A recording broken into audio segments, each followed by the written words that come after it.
Welcome, everyone. I'm so happy that you're here and that you're tuning into a conversation that I have been so excited to share with you all. Rachel of Rachael Ellen Events joins me today, and I have had the opportunity to collaborate with Rachel on weddings from New York to France to Italy. So, to be able to chat with her today and share our conversation with you is such a treat. Rachel is the owner of Rachael Ellen Events, a full service planning, event, and floral design firm that specializes in destination weddings around the world. Rachel's team has designed and executed hundreds of weddings from the Pacific Coast to New England to Europe, all in their signature refined and romantic style, which can routinely be seen in publications such as Vogue, Harper's Bazaar, and Martha Stewart Weddings. Rachel, thank you so much for joining us and welcome to the wedding destination. Oh my gosh, thank you. What an introduction. That was amazing.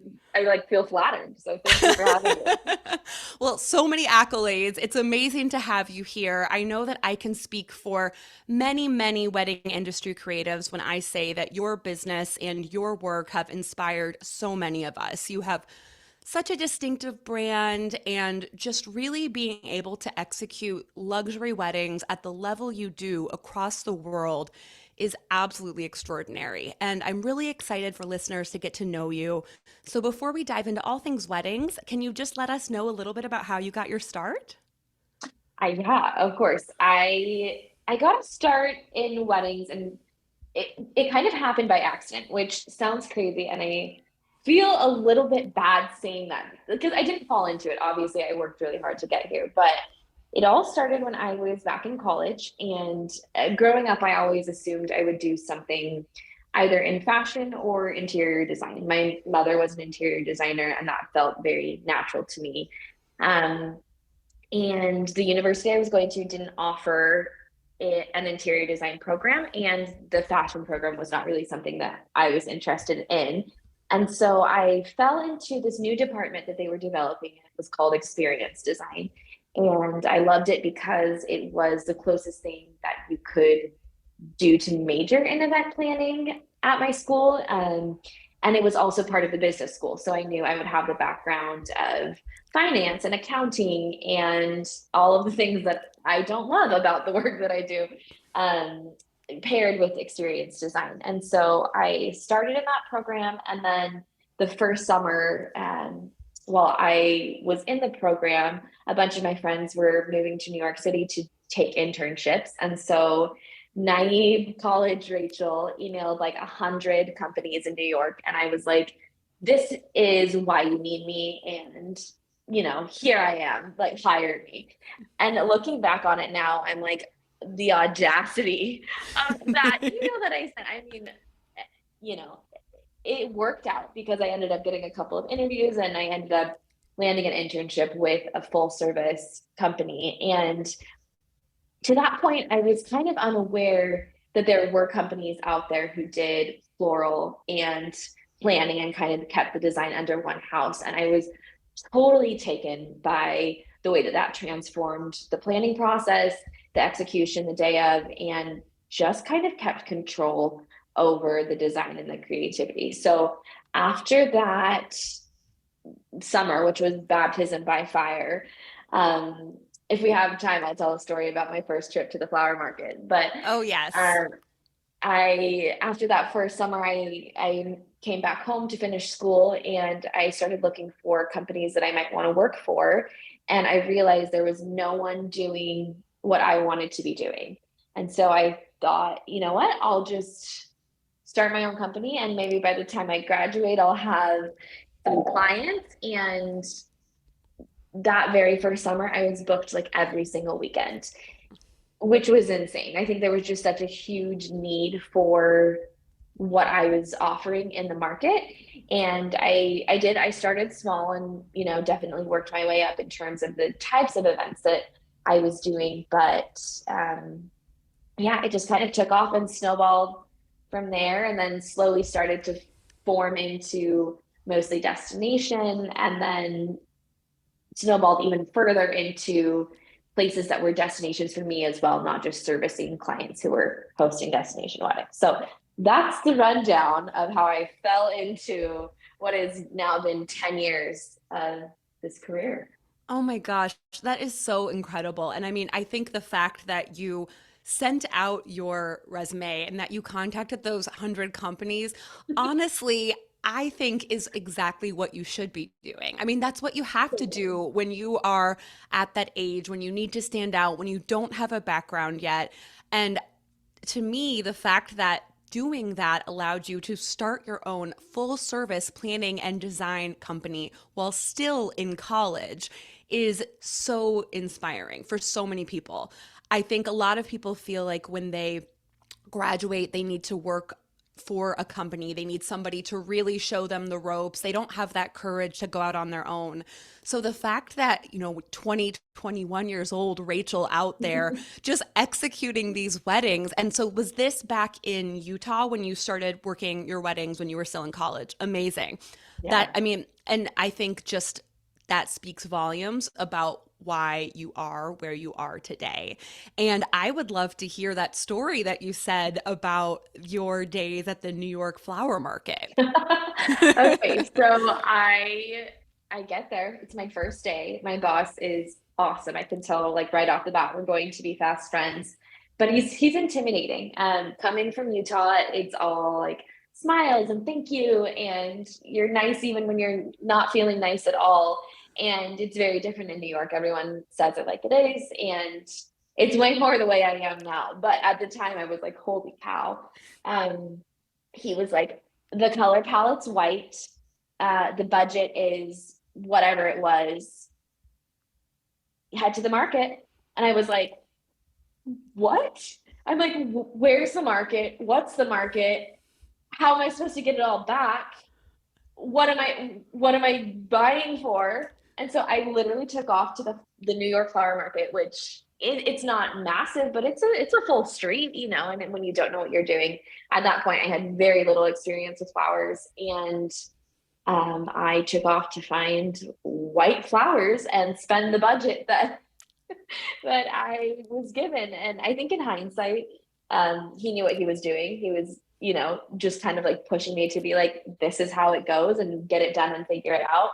And I think that ended up really informing a lot of the way that I have done things and the way that I handle my own intern team as well. A lot of times you don't get all of the instructions and there's not a playbook and you just have to figure it out. So that's what I did. That's incredible. And, I think that ties in so well to what you do now in the fact that almost every wedding that you plan and execute is in a completely new destination for you and your team. I mean, that's what you pride yourself on. You want to work in really unique, exclusive places that are special and meaningful to each couple. And obviously, every couple has such a different story. So I think the fact that your mentor, boss at the time saw that in you, gave you that trust, I'm sure really has shaped the way that you have run your business doing destination weddings when you are entering a completely new environment every time. So, going along the lines of that, can you share a little bit more about the reality of doing not only destination wedding planning and design, but also the large scale floral design that your team creates so beautifully and how you manage it all? I mean, obviously, like I said, we've had the opportunity to work together in the US and Europe, and you guys make it look effortless. And I know there is so much that goes on behind the scenes that your couples, that the creative team that you work with never sees. So I would just love to hear a little bit more how you handle that process and what it's like. Well, first of all, you're so nice. Molly, you have seen me at my best and my worst. I don't know if you remember the wedding last fall where I literally had pneumonia. I had to like leave for a minute during cocktail hour to go like get diagnosed with pneumonia. It was a You would time. never have known because you still looked and acted completely polished. So if that's you at your worst, you're you're still operating at a very, very high level. And I'm like, good to see you, but don't come any closer. I think I might have pneumonia. Anyway, well, I think the biggest thing with executing these weddings, is that it's not just me. You have to have a team behind you. And that's where, a lot of venues come with like a coordinator. And I always want to stress to my clients, my future clients, anyone getting married, that a venue coordinator or a wedding coordinator is not the same thing as a planner. And we just have very different responsibilities. And I think that as a planner, it is your responsibility to make sure that you have the team needed to execute the wedding. And so with us, we've developed a little equation that has seemed to work very well. We always make sure we have at least one team member per 25 guests. And so for destination weddings, typically the numbers are a little bit smaller. But I know for me, like on site day of the wedding, we cannot have any less than 3 people, even if we're having a guest count of 15. So minimum of 3 team members, and then as the numbers get a little bit larger, one team member per 25 guests. And so with that, I have an incredible team behind me that's helping to execute everything and then make sure that everything is running smoothly. So we've got someone managing the vendors, we've got someone, they're primarily making sure that the couple is taken care of. We've got someone that's making sure that the design is being produced the way that we planned and talked about it. And typically someone there that's just, putting out fires and, helping where and when it's needed. Sometimes everything gets dropped and it's all hands on deck because it's about to rain, but then we have the hands there to actually make it happen. And so I think that's the biggest thing, is just having a great team behind you for the whole process. And everyone always asks, like, how is it even possible to do the floral and the planning? But the reality is so much of the floral happens beforehand. We're arranging offsite at whatever chateau or villa, the wedding's happening at, or we're staying at. And so a bulk of the work is really happening beforehand. It just makes our actual day of production a much longer day than it would if it was for just a florist or just a planner. And I say just, and I don't mean that, because I think florists and planners have incredibly huge jobs. But Mhm. when it's, when you're doing both, we're working the morning hours of the florist, waking up at 3 or 4 in the morning to start, and then working until the moment that the wedding begins, and then putting on our heels and working the rest of the night, as planners until everyone's done dancing at 3 or 4 in the morning, right? So it's a very long, I know I just described a 24-hour day, which is crazy, but that's not uncommon.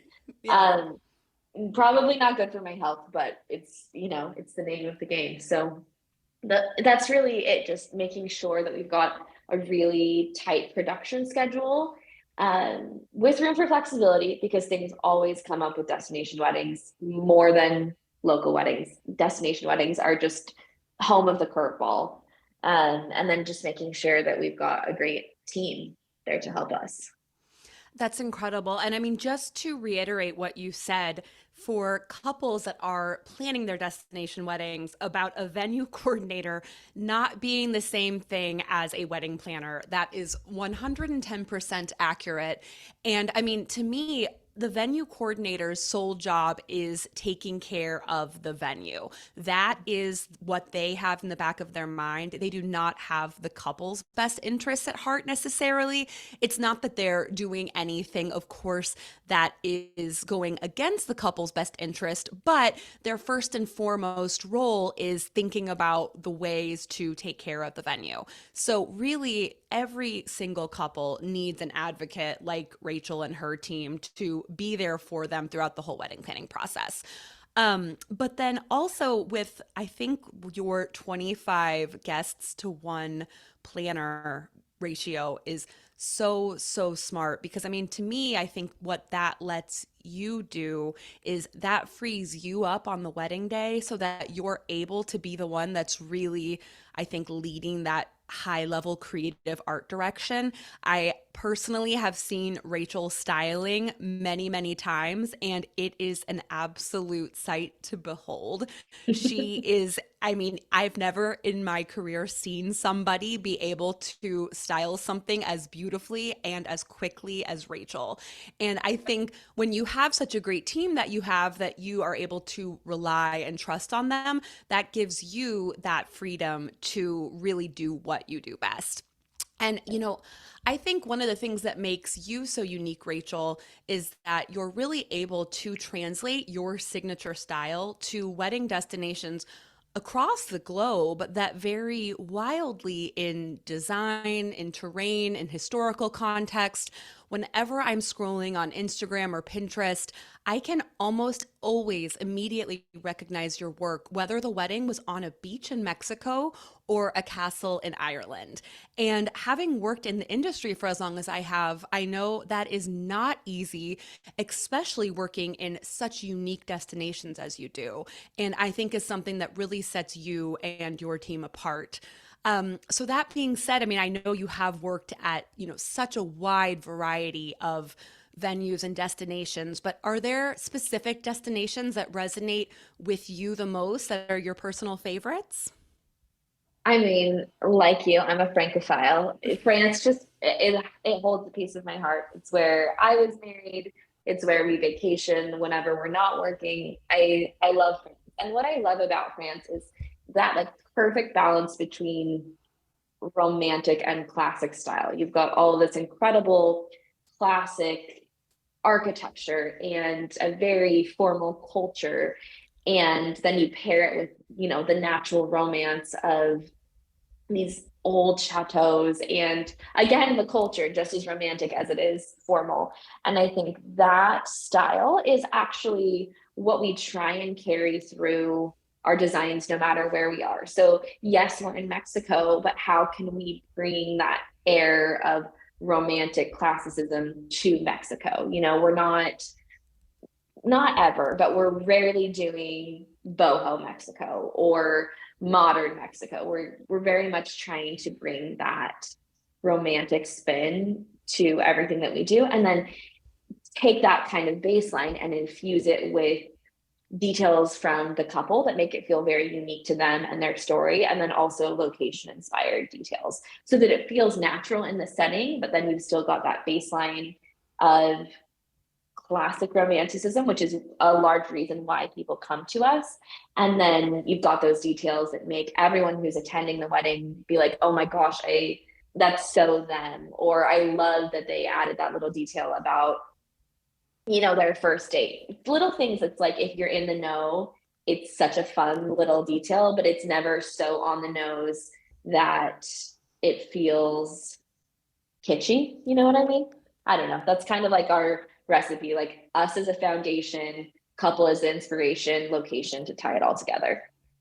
Absolutely. I think that's incredible. And I mean, for me, I think about how you, like you said, you really take that French influence and you like to translate that classic romantic feel to all of your events.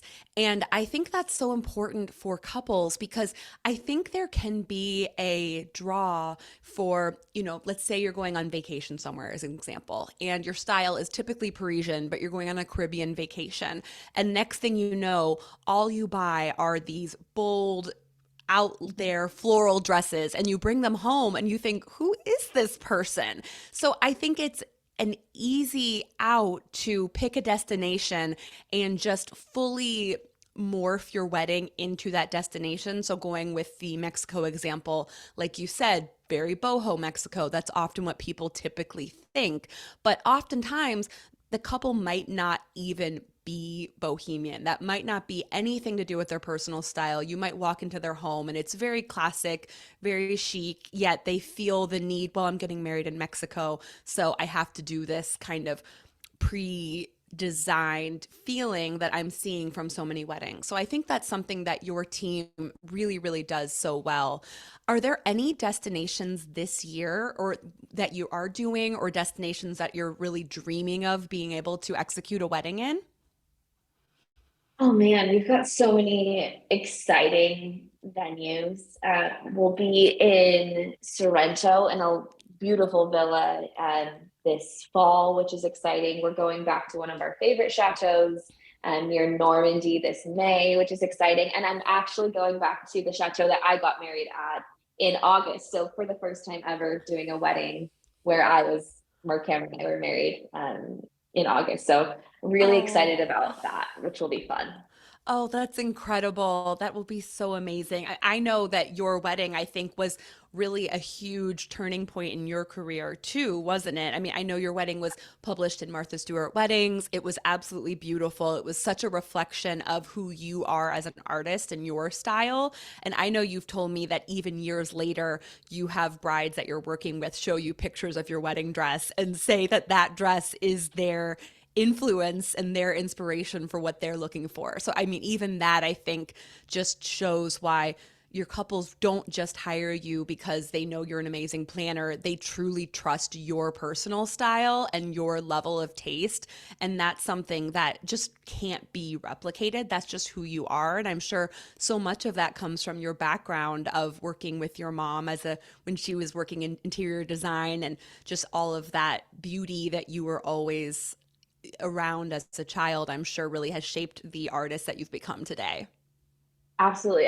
People always say, like, how do you find such incredible clients? And I feel like when you're considering a destination wedding in these beautiful, luxurious locations, you have to, on a certain level, be on the same like level as your clients. You know what I mean? Like you need to be speaking the same language in terms of like great hotels and fashion and restaurants and like be on the same wavelength, I think, in order for things to remain in sync and for you to feel that you are kind of like equal with them and can be like a creative partner rather than someone just servicing their needs. And so I think I've definitely found that with my favorite clients that they are coming to me asking for fashion advice because they know that we're speaking the same language and we love the same brands and we're inspired by those things. And for the clients that I'm close to, they know that I've got an art history background. And so they want to understand how we can bring some art inspiration into their actual wedding. So just understanding that, you know, I I get them on levels outside of the wedding. Um, we're, shopping at the same places and eating at the same restaurants and, touring the same amazing hotels. I think that's really huge in terms of making my clients feel comfortable and really understood, if that makes sense. Oh, it makes complete sense. I mean, to me, what all of that brings is just an implicit level of trust. Mhm. They know in their heart that you understand them, that you get their vision, that you can really articulate the things that are in the back of their mind that they might not even be able to necessarily pin down in words. And I think that level of trust when, I mean, number one, working with your wedding planner and designer, but I think ideally you really want your whole core wedding creative team to be on that same level with you. So, very much not just hiring people to execute a job from a service perspective, but really be your creative team that are serving not only as the people that are logistically coordinating everything, but they're art directing the entire weekend. And I mean, for me, Rachel, you have just such a beautiful and innate sense of style. And I think anyone that has spent time with Rachel will agree her fashion sense is incredible and we all would love to shop her closet. So I think that's So something sweet. that really makes you stand out and I think is what part of the reason that you have such a great relationship with your couples is that they just really trust and respect you both as a business owner and as a person. And I mean for me kind of moving into the destination wedding sphere a little bit, so when couples hire you, I think what I have found oftentimes for couples choosing to have destination weddings is narrowing down the location. A lot of times, really the sky's the limit. And they open up the search by thinking about every single option there is. I mean, thinking about an island in Thailand, thinking about a chateau in France, a villa on Lake Como, an estate in Newport. There's so many beautiful options. And I find that that can be really challenging to narrow down the location. So, for couples who have maybe just gotten engaged and they know they want to plan a destination wedding, how would you recommend they begin the wedding planning process? So I think consider the time of year. That seems obvious, but I think it's important because if you are dead set on, getting married in March or February, then you need to be realistic about the fact that Lake Como is going to be cold. It's not quite warm yet. Same thing with, like the Amalfi Coast. It's not going to be warm enough for what you're imagining in January. You know what I mean? So I think considering the time of year is huge. If you truly are flexible and sky is the limit, what I advise my clients to do is to come up with a short list of words that describe what they want their wedding to feel like. Not what they want it to look like, but they want it to feel like. Because once we start diving into the look like, everyone gets really hung up on like, well, I like neutrals or I'm a little bit modern. And that's not what we're asking. How do you want it to feel? Do you want it to feel like relaxed and at home and organic and like celebratory? Okay, that sounds like Tuscany to me. Do you want it to feel like a huge party and it's colorful and vibrant and kind of quirky? Then, like, maybe we're talking Portugal or Mallorca. You know what I mean? Are you looking for romantic and intimate and like old world? I think we're talking about France. Well, let's head to the Loire Valley. You know what I mean? And so if you can pinpoint how you want it to feel, let's start there. And maybe what happens is we go through, a huge list of venues and you don't find the right one. And we do need to go back to the drawing board.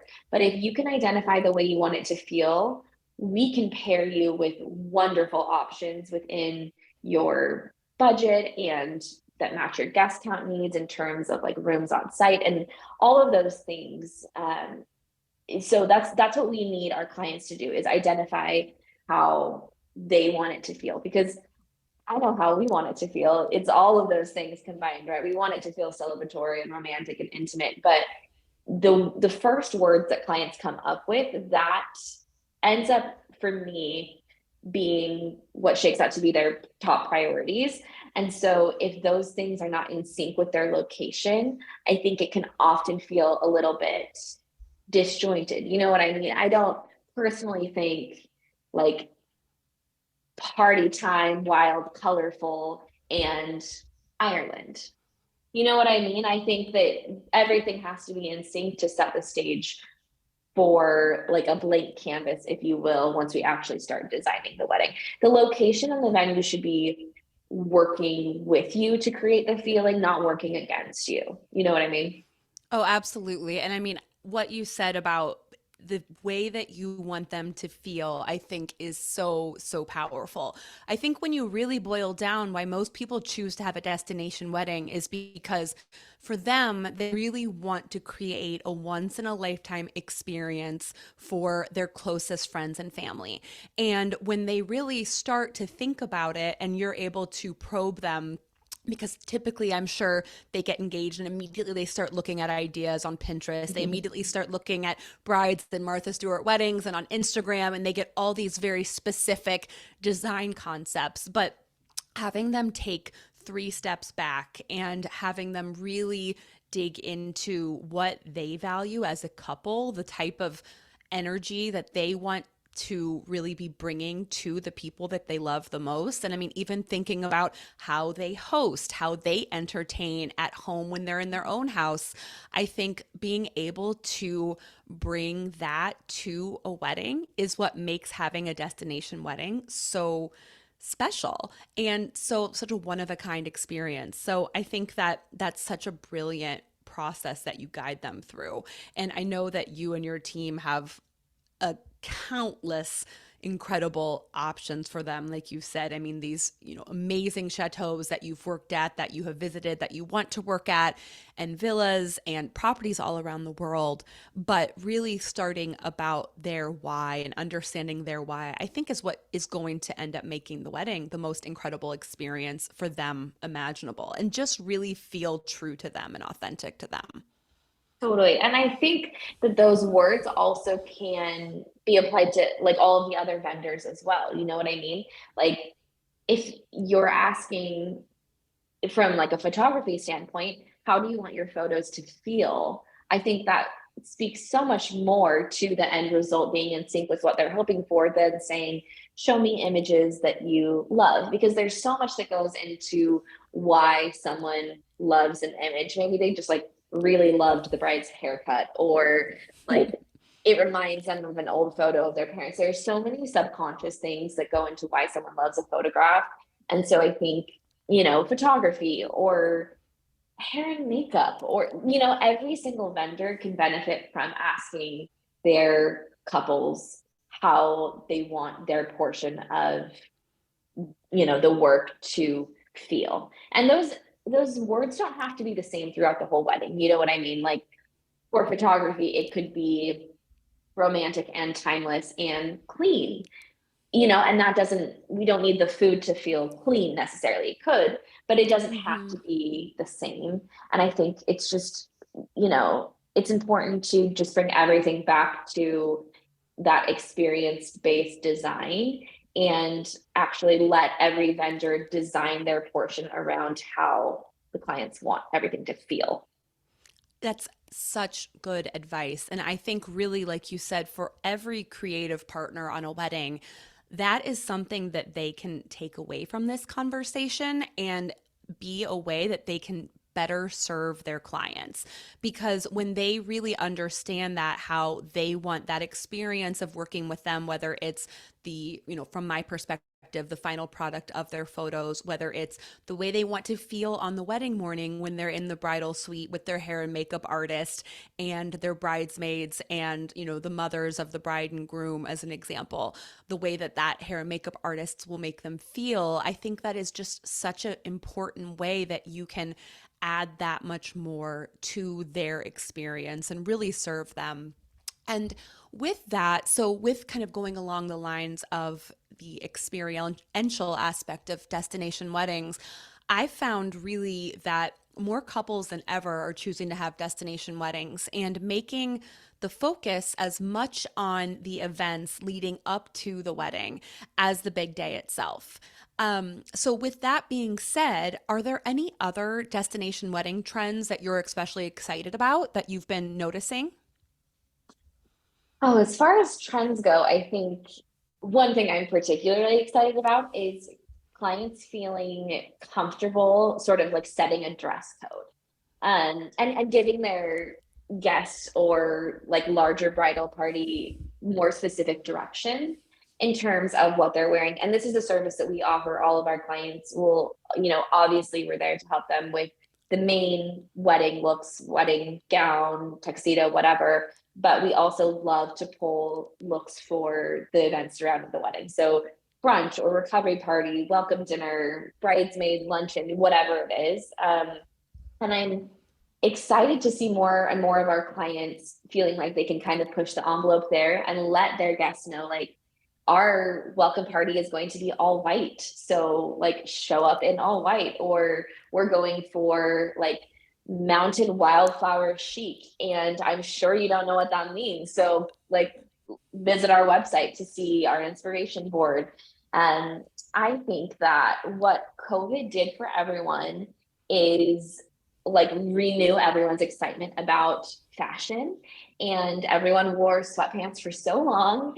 And I feel like as soon as we emerged from it, everyone was like, let's get dressed up. And I'm just seeing that with all of our destination weddings. People are excited about giving their guests the lead time to plan really incredible outfits. And the guests are excited about it as well. No one is put out by needing to buy or rent a tuxedo. And everyone is so excited about finding the perfect, formal gown for whatever the dress code is that you've set. So that's one thing I'm really excited about and seeing as a trend. I feel like almost everyone is doing the what has become standard rehearsal dinner, welcome party, wedding, day after something or other. And that's just become the norm in destination weddings. I don't know if you feel that way, but I feel like that's pretty standard now, which is so much fun because you are creating a full week or weekend of events for your guests. And they might not all be able to make it, but that's not the important part. The important part is that the experience is there for those who can. So I think it's Yes, fun.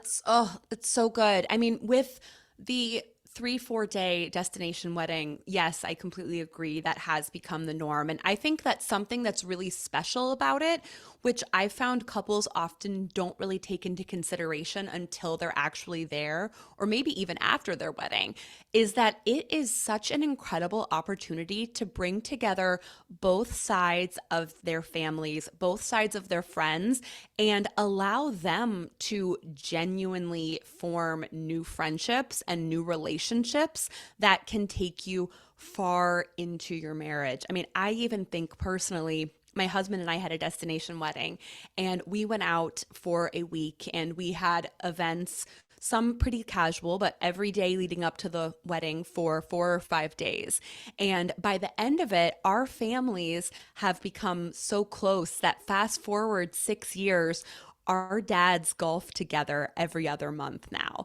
Our, mothers are routinely texting. Our friends, two of them met and ended up getting married and now have two little ones.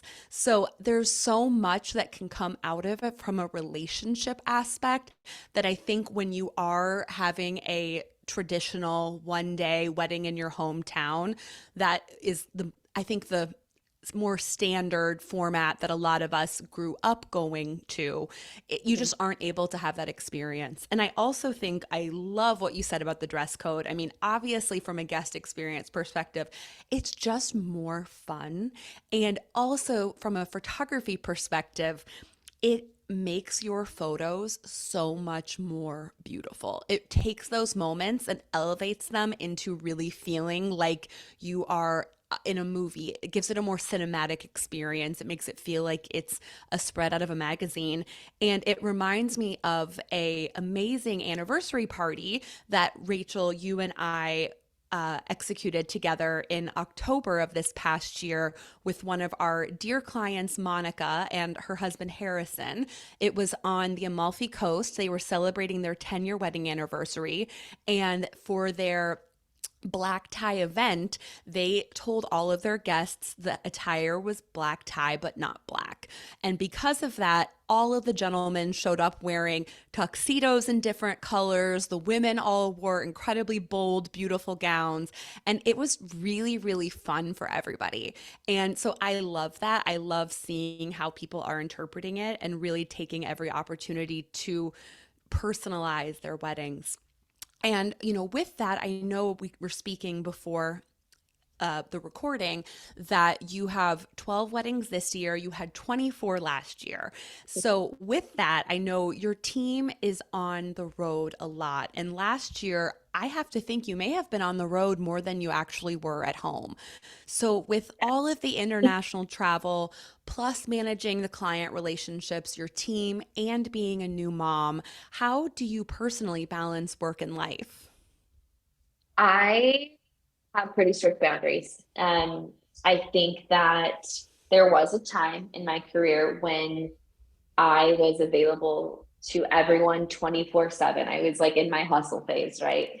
And a bride wanted to talk at 9 p.m. on a Saturday night. Of course, like I was stepping out of the movie theater to like go have these conversations. But that is just not conducive to keeping like my headspace in a state where I can be inspired and be, supportive to my clients in the way that they need me to be from both a like relationship and logistical and creative perspective. And so I, when I finish my workday, I am signed out of my email. I'm not getting emails all night long. I'm not checking it when I'm not in my like workspace. And that allows me to really keep things separate. And so, my time with Margot, or my time with Cam, it's very separate. I'm not ever feeling pulled between the two because when I'm somewhere, I'm very much there.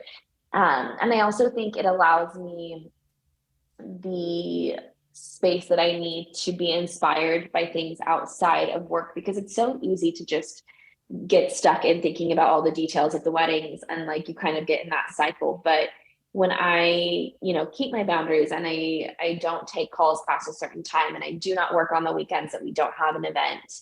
And I require that all phone calls are scheduled ahead of time. And I don't let my clients, have this situation where they're constantly texting me. Everything needs to be happening a little bit more formally. One, because it helps me stay on track with everything, but two, just for my own personal boundaries. It allows me the time to be inspired by the things around me, to go to museums and to spend times outside and to travel, for things that are not weddings and, to cook and to shop and to read and do all the things that kind of keep me inspired and keep me a whole functioning person. And I think that everyone has a hustle face and everyone, has that time in their life where it makes sense to really give it all. But then I think that everyone also needs to reflect often enough to know when they need to take a step back and put up some boundaries. And that doesn't mean that you are less available. I think it means that you are more available during the times when you have allowed yourself to be because you have the capacity to actually contribute and give because you're refreshed. So that's the biggest thing for me. Like I'm very extreme. When I'm on, I'm on. When I'm off, I am off. It's like the work hard, play hard. Just it makes so much sense in my brain and has worked really well for me just with how often I am on the road and like you said, trying to manage motherhood and everything that's come with that. Oh, that's such good advice. I mean, it sounds like you're very, very intentional about your time, about your relationships. And really, as you said, I think that means that you're actually giving so much more to the couples that you're working with. Because, like you said, you are able this year, you're working a smaller number of weddings, but the weddings that you're doing, you're giving that much more of a high level service and experience, and you're really able to give them that full breadth of your knowledge and, like you said, continuing to stay inspired so that you're never just looking at something as another job, but you're really, really looking at everybody's wedding as something completely original and unique. And for me, I think one of the ways that I have found I stay balanced, especially when I'm in the midst of my wedding season, is having relationships with people like you, Rachel, where we are able, when we work together, we really understand each other, we support each other, encourage each other, and we approach the wedding not as individual creatives, but rather one team that's there to create something completely unique and special for that couple. So, with that being said, I know that wedding creatives are always wanting to know how to get on a planner's list. So, are there any recommendations that you would have? It's such a funny thing because I think being a planner it's a really unique position to be in because we hold so much power in terms of like the vendors that we recommend. Um, as far as destination weddings go, I get an email a day from usually a photographer who is like, let's work together. And I'm not saying that those need to stop. I'm all for connecting and reaching out and building the network and opening those conversations. But I think that people need to do a little bit of the work in order to get themselves there. They can't just like get the planner ticket and hop on and then just assume they're along for the ride, right? I think you're the perfect example, Molly. You travel so much on your own. You have such a distinct personal style, and your work speaks for itself, and everything about you has like positioned yourself in a way that just makes so much sense for us to work together. And if you are a vendor who's trying to figure out how to get to that point, do those things. You know what I mean? Like travel on your own and like show the world that like you're a traveler and you get it. And that like little logistical piece is no hurdle for you because it's just what you do and it's who you are. And show us all that you're fashionable and like we said, that you can talk the talk, and that I'm not going to be like, oh my gosh, why did you show up to the wedding in, you know, whatever it is that you should, this is a black tie wedding, why are you wearing that? Oh my gosh, you know what I mean? Um, Yeah. that sounds like I have a specific memory in mind. I don't, but I'm sure it's happened. Just do the work to position yourself in a way that makes you seem like the natural fit, and then form relationships. I think that everyone's always talking about like your reach vendors and like, oh, I'd love to work with so and so, but there is so much value in really forming great connections with people who are operating on your level. And so network laterally rather than constantly reaching. And that is how I think that you develop what you were kind of saying, Molly, where you've got these vendors who are all on the same page, we're all on the same team, and also we're friends. So like when little pieces of the day go awry, it's not like everyone's fending for themselves and we're all like, oh my gosh, can you believe this? Or, you know, it's not that sort of a situation. It's like, I will cover for you while you do this. Like, I will style the flat lays while you go get tested for pneumonia, or, you know, whatever is going on. You have that relationship to really be able to support each other and make the day so much better. So I think just network laterally and do what you can on your own to position yourself to be a natural fit for destination weddings. I think sometimes it's the right situation to give someone a chance for a destination wedding. It has to be very specific, but in general, I don't know that your first time in France should be to shoot a wedding in France. You know Mm-hmm. what I mean? There's nothing wrong with that, but I need to promise my clients more with the people that I am recommending. And I need to make sure that I'm recommending vendors who can handle the twists and the turns of travel. You know, like all your luggage was lost. How are you going to fix it? Like, what are you going to do? Oh, you've been there before. Awesome. We're not worried. Rather than someone who is like, I got a passport for this. And that this all sounds a little bit elitist, and I don't mean it that way, but you cannot expect to just jump into the destination market if you have not spent time traveling. That's my spiel.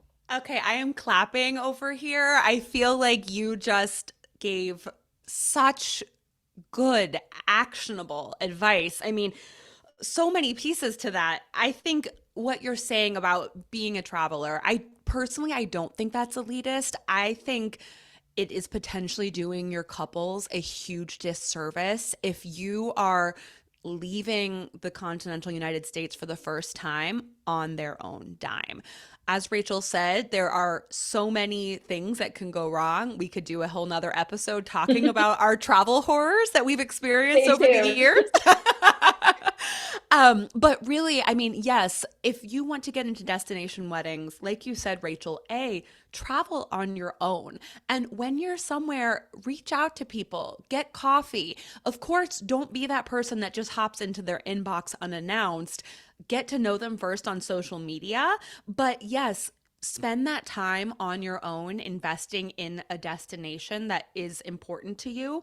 And I think what you said about showing your personal style, that is such great advice, and how you meant not just from a personal style meeting your artistry, whether you're a photographer or a florist, but your just personal fashion sense, your home, who you are, that is something that we all have the ability to do tomorrow. We don't need to have a client book us to do that. And I think your advice of just growing with your people versus trying to immediately get in with, the best, most established planners that are on the Harper's Bazaar list that have been on that list for the past 15 years.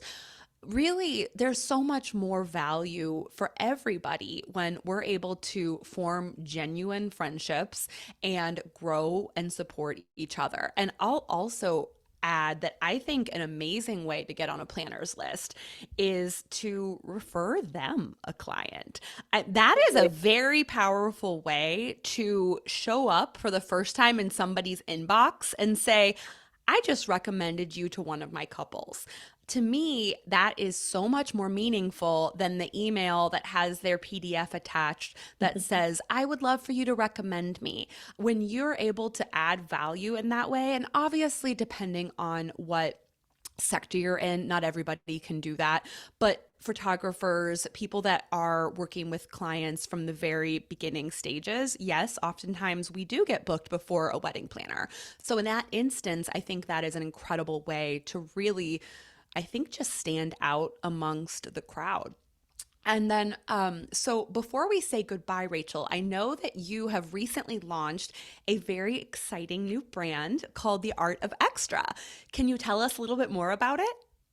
Absolutely. It's the art of extra is the culmination of so many years spent thinking about the creative projects that I'm doing outside of weddings. I feel like my Rachel Ellen brand is very wedding focused. It's very much about the brand and the couples and the locations and not so much about me. I feel like I had to take myself a little bit out of the equation, part of like the boundary thing, but also because it's not just me, like it's the whole team. And there's so much that goes on behind the scenes that I feel like I kind of made the decision to make Rachel Ellen a little bit more removed from like a personal standpoint. But the Art of Extra is my new home for everything creative. In another life, I would have been an interior designer or a fashion designer or something like that. And so it's a space where I'm sharing home renovation, like interior design, DIY things. It's where I'm sharing some of my thoughts on, intentional entertaining, how to be a great host, ideas for a tablescape, a little bit about making motherhood very special and little things that I'm doing with Margot, just to kind of make her part of my life as well. And, we're talking about fashion, we're talking about travel, just all of the things that I love and I feel have made me who I am. And I'm doing it with my dear friend, Michaela of Ink and Press Co. She's at a very similar stage in her life, having just had a baby.